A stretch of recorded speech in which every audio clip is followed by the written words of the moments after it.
Gioielleria Laboratorio Orafo di Livio Darè. Crea e realizza gioielli seguendo i tuoi desideri. Benvenuti al Meteo.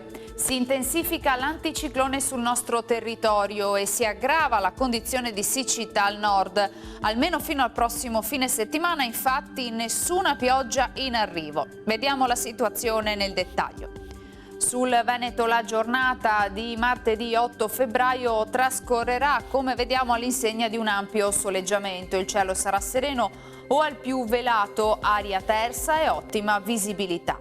Venti in quota settentrionali, inizialmente tesi, poi in attenuazione. Nelle valli e in pianura invece saranno deboli.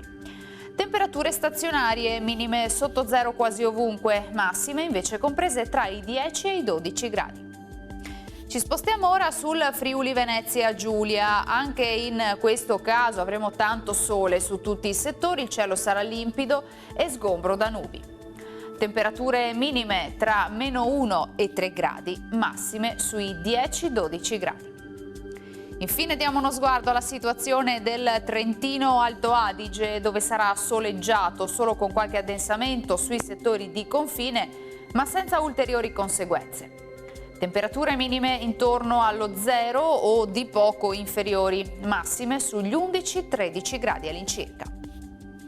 Dal Meteo di Antenna 3 per ora è tutto. Grazie per l'attenzione e arrivederci al prossimo aggiornamento.